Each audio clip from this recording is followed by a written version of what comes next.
Good morning!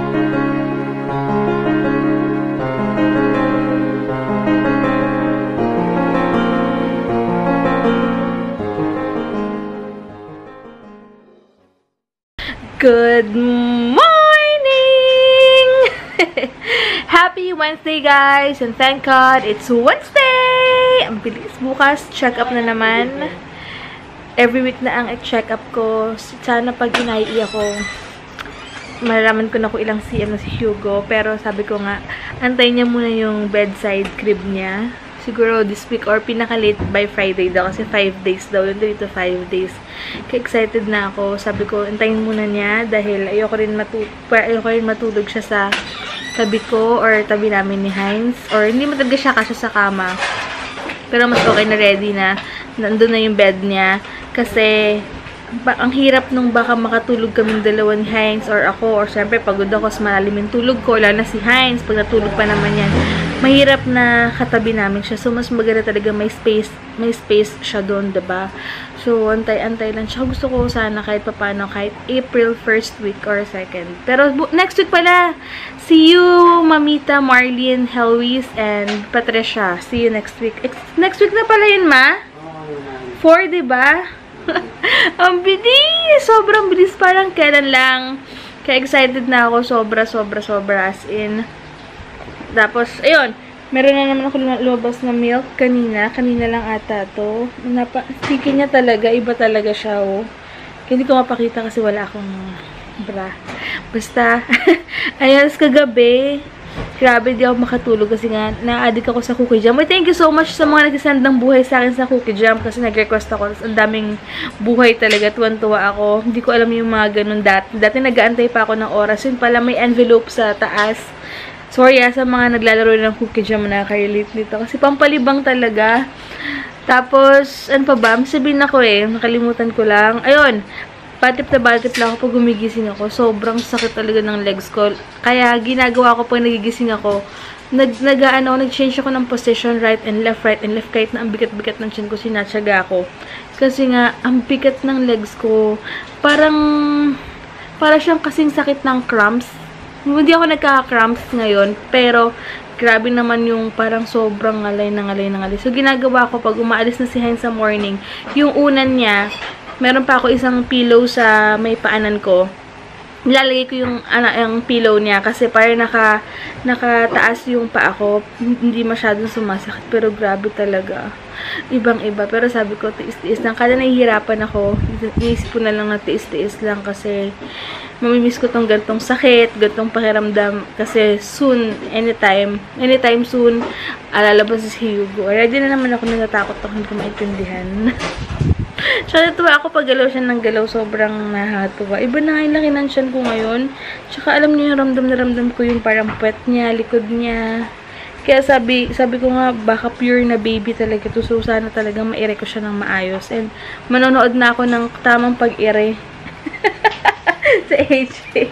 Manonood na ako ng tamang pag-ere kasi kailangan daw, sabi ni doktora, kung gusto mo daw talaga na inormal to, kailangan marunong kang umere. Pero hindi ko alam kung paano. Ano ba? Bigyan niyo mga ako ng tips. Kung sabi nila, hindi daw totoo yung sumisigaw na pag-ere. Na parang sakto lang. Ha?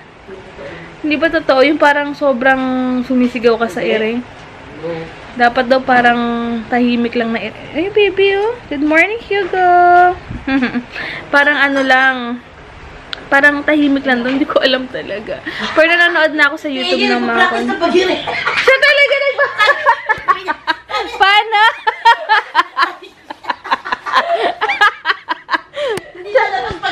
Siya pa talaga magtuturo.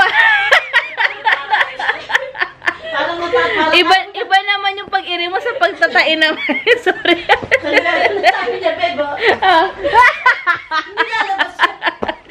Lalabas dyan. Pupu lalabas dyan, AJ, sa pag-iri mo. Kaloka. Anyway, ayun nga. Nanonood na ako nung parang breathe in, breathe out pag sa labor, something ganyan. Pero yung pag-iri talaga, hanapin ko pa sa YouTube or magbabasa-basa na naman ako. Check natin. So, tomorrow dadalhin ko na yung hospital bag ko. Pero, Ewan ko lang. Siguro dalhin ko na para sure, no? Tsaka, tatry ko mag-film yung mga nasa... Hindi ko alam kung kompleto na to. Makompleto na ba yung bag, no? Kompleto na yata. So, siguro, tatry ko mag-film later. Maaga ako maliligo. Kaya lang, wala pala kaming tubig ngayon. Diyos ko po. Wala kaming water. Hindi ko alam kung paano ako maliligo.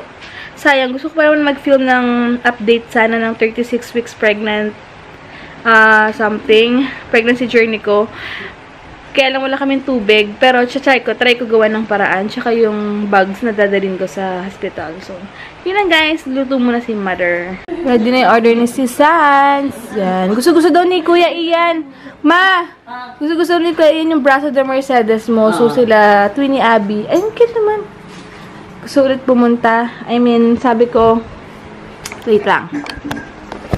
Sabi ko kila Twinnie Abby, anytime, kung pwede nga lang sila every week dito. Alam niyo, gusto ko sila every week nandito. Gusto ko niladalaw nila ako every week. Parang alapit na ng Pampanga to Cavite. Kasi naman, wala pa kaming extra room dito. Ewan ko lang siguro pag alis na AJ. Pwede sila dito, dun sa room na AJ. Kasi aircon naman yun. Tsaka wala naman sa AJ. So, pwede sila magstay dito kahit ilang days. Ay, Ma! Ma! Diba? Pwedeng ganun. Gusto ko, wala lang. Parang natutuwa lang ako na hindi dito sila. Ma, pag wala si AJ, pwede dito mag-stay sila Abby sa kwarto, no? Diba? Sa April 18 something. Basta kung gusto nyo pumunta anytime. Sabi nga kala Twinnie Abby, kung pwede nga na sila every week, gusto ko nandito sila eh. Kaya lang, malayo talaga yung Pampanga. Pero pwede kayo pag si AJ, umalis muna siya ng 1 week or 2, may extra room dito. Kasi ang layo nila, imagine niyo, Pampanga. Si Kuya Ian, sabi niya kasi, tinanong niya daw si Twinnie Abby kung gusto daw pumunta ni Abby dito, pagkapanganak ko. Sabi niya, syempre, ganyan. Tapos sabi ni, di ba sobrang layo, sabi ni Kuya Ian, Cavite boy na nga daw siya. sanay na. Lalo na pag hindi sa bahay niya, pwede naman maglatag dun eh. Hindi mainit kasi. Ang hina ng aircon namin, lalo na pag maraming tao sa room. Dapat gusto ko nga papalitan yung aircon, pero tsaka na, pag nakaipon-ipon ulit kami, gusto ko papalitan ng mas malaking aircon. Kasi ngayon, syempre, mas malaki. Dati sa apartment kasi ang daming laman ng room namin. Tapos medyo maliit. Oo, mag-split type nga. Ibibenta ko na ng yung aircon namin. Tapos papalit ako ng split type. Para kahit pag may bisita doon, pwede sila sa baba or maglatag na lang. Mas malakas yung aircon. Ngayon kasi, na-try namin, parang ano lang siya, malamig siya, pero hindi yung ina-expect ko. Kasi nga mas malaki yung space ng room namin ngayon, compare before. Tapos wala pa masyadong laman. Talaga lahat ng gamit namin nasa labas. Kaya, hindi siya parang kulob, alam niyo. Ayun. Sabi nga Twinnie Abby, gusto niya pumunta ulit dahil nga order sila ng braso. Kasi gusto ni Kuya Ian yung braso de Mercedes ni Mother. Siya naman yung chocolate cake. Tapos, tsaka custard yata. Gusto nila. Ayun. So, di bale, malapit na. Ito na yung luto ni Mother. Kain na kami. Gumawa si Mamang chocolate crinkles. Dami. Dalang ko si Dr. Reyes bukas. Ang ganda talaga nung niche doon na pang kilay, oh. Ang dali niyang i-blend sa kilay. Ang dali niyang i-shape. Kaya, ang ganda talaga. Yun nga lang, kailangan mo palagyan ng something or ng powder sa dulo para hindi siya agad-agad nabubura. Pero the best talaga ang chestnut ng niche doon. Ito yung si Sans. Hi! Ang gugulo. Tikman niyo to. Punta agad siya sa room mo. Shoutout mo muna si Sandy. Ano shoutout? Shoutout mo na. Hindi ka daw kasi nagalike sa Facebook. Kailangan mag-like ka muna. Friend nahihiya ako mag-add. Okay. Sige. Ano picture? Wait lang. Ayan, kumakain sila, Mother. Nagsosolo, hindi na kaya. Nakasis ko na, nag-bingo. Nagsosolo. Sinolo ko yung minudo niya. Bababash ka nila. Nagsolo, hindi nagsabi na pupunta siya. Di ba ba't Ha? may nagsosolo dito, may nagsosolo pumunta, hindi nagsasabi, hindi nagyakan. Kain ako ng fish fillet. Ako na daw ang number 1 isa-shoutout ni Tita Dasa. Patay, Jirin! I'm very sorry. Ako lang ang number 1 Sorry kay Joy lang, pati kay Ate. Tsaka yung Sepe ba yung apelido? Saan si Sepe? number one. Jerin! Natatawa pa ako. Jerin, I'm very sorry, Jerin. Sabi naman ni Jerin. Number 5 ka. Akad lang sa'yo ni, Chance. ni Marjorie Ano, Santos. Marjorie? Tapos gusto mo number 1 siya. Ito ang ranking, ha? Ito yung ranking sa PM ko. Tanggal mo Demanding. muna yung mga gulay-gulay dyan sa ulo mo. Pag-isip mo. Mga gulay ako sa ulo. Teka lang, baka meron naman akong buhay sa ano ko. Sa cookie jam. Hala? Ha? 4 binili ko. Asan na yung iba? 149 lang, dalawa na. Dalawa. Ito gatas. Tignan mo. 75 by 1 take 1 lang lahat. Seryoso? Oo. Inom ako mamaya. Ayan, lahat. Ito, cow's milk po. Pwede nyo ito, Europe. Pwede yan, pwede yan. Oo naman. Kasi slim eh. Pang-ampon hindi pwede. Pag-ampon, hindi. Asan yung dalawa nito? Yan, buy 2, take 1. Sad. Cheesy white cheese ko, no? Wow. Masarap kaya to. Check natin. Ayan, gusto ko yan. Palamigin. Dalawa, ayun pa, oh. Ay, ito pa pala. 4 binili namin. Ay, bayad ni ni Sans. Thank you so much, sis. Yes, thank you so much. Thank you. Sa nag-sit ups. Ayan. Sa AJ, iiwan kami sa April. Pwede ka na bang iwan kami, AJ? Ha? Maninibag. Wala, may aircon ba kayo doon? Aircon. Walang wifi. Mangingitim ka pa doon. Mangingitim ka pa. Inbasan ka pa naman ng pampaputi. Kupitan ko muna siya hanggang dito. Tapos kulayan natin. Oo nga. Kulay muna. Titingin. Gupit muna. Oh, gupit. Oo nga. Bukas, pagupitan ko muna yan. Oo, paiklihan mo na AJ. Bagay sa'yo. Alis kami bukas. May check-up ako eh. Hey. Yung saan dito? Mga, sabi ni AJ para daw magka-abs. Sabi ko, huwag ka masyadong mag-rice. Yun lang naman ka na. Kakain ka? Sa AJ, umalis pala kanina. Diba? Dati kaya na ako kapayat to. Kunwari bibili ng battery na galalang. Saka gumala. Ang tagal mo nga eh. Nagdagan ka sa loob. Nag-date yan. May date yan kanina. May nakita nga daw sa'yo eh. Isang lang sa buhay na yan. Baka may ka-date. Makaranas naman siya nag-date. Uy, kala mo ba? Sawang-sawa yan sa date. Akala mo ba, ma? Hala. Ako nagka-boyfriend tika. Ma, may sinasabi si AJ, ma. Ma. Ma.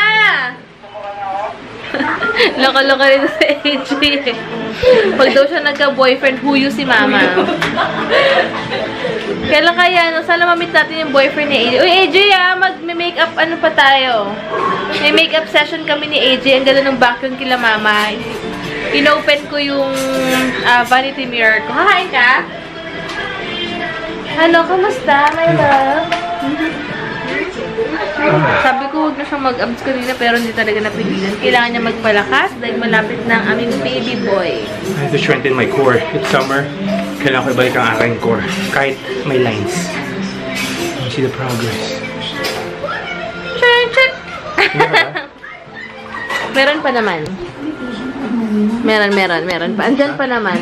Kasi, sure. Dapat hindi na masyadong iniipit yung sa baba. Dapat nakalabas. Hindi na nga eh. 4 pa lang eh.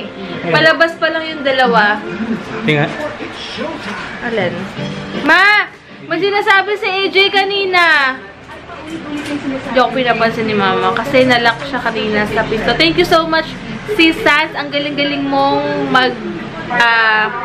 kumpuni talaga. Mag-repair ng nalock na pinto. Siya yung ang galing niya. Alam niyo kung paano ayusin yung, kung ano yung natanggalin dun sa pinto para mag-open siya. Ba yan? So, alam kung tapos, pagka mardiluita des, may parang clinic siya doon, tapos nag-open. Ang galingan.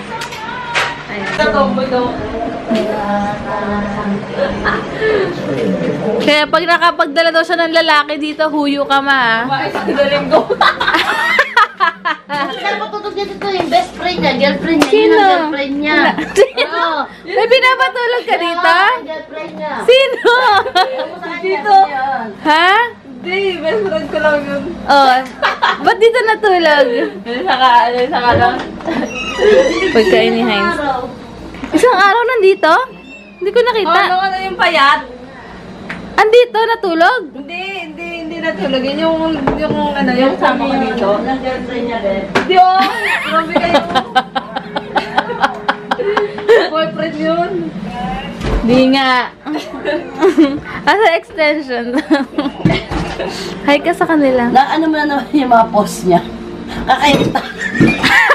Mamalapit ka niyan, i-hide yung mga post niyan sa'yo. Tignan mo. Subukan niya. Pati ako madadamay, sabihin, nasusumbong si Ate Debbie kay Mama. Subukan mong ano i-hide niya. May ibang Facebook Hindi yan. naman lumalabas sa akin yun eh. Pinupuntahan ko yung Facebook niya eh.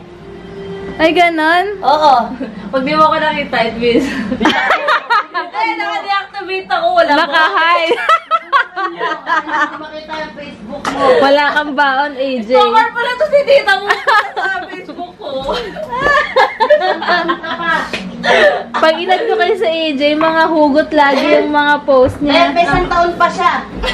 Oo, may isang taong ka pang babantayan ni Mama. Yun lang. Initin ko muna. Ma-stalker ka daw, oh. Sabi ni AJ ngayon, alam ko na binabantayan ako ni Tita. Stalker ka dyan. Pakilang po sa Alam Facebook. ko na. Uy, ang tagalan nito, ah. Pakain mo na to sa, ano, Ma. Ha? Sa pusa, kay Pati. Ano na ito doon? Ano nakita dito sa... Grabe, sobrang katinang tiyan ko. May lumalabas na siyang stretch marks banda sa may pusod ko. Kasi andun yung ulo niya, diba? Tapos, ewan ko, baka nakamot ko siya habang natutulog ako. Or talagang magkaka-stretch marks ako. Kasi nga, nasa stretch talaga yung tiyan. Pero, ang kati! Parang hindi mo talaga kayang pigilan. Buti na lang wala akong nails ngayon. Sobrang kate. Ayan o. Sabi. Kaya, nalagyan ko naman to ng oil or virgin coconut oil, Palmer's, pero hindi pala din 100% sure na talagang hindi ka magkakaroon. Pero okay lang, ganyan talaga. Sabi nga ni Heinz, huwag ka kung ma-stress, minsan ka lang minsan lang yan, hindi lahat nabibiyayaan ng ganyan. So, embrace it. Ganyan talaga. Bumili sila ng pandesal kasi ang sarap ng cream cheese na binili nila Mama. Tsaka may papakita ko sa inyo mamaya na ang sarap, sobrang sarap na para siyang, ano ba kinakain ko? Loker, pero QB yata. QB or QB yung brand niya. Yay! Thank you! Ouch! Pakainin ko dito, ulam lang. Kain ka na. Why? Ulam lang, siyempre para may konti pandesal. Okay. Sige.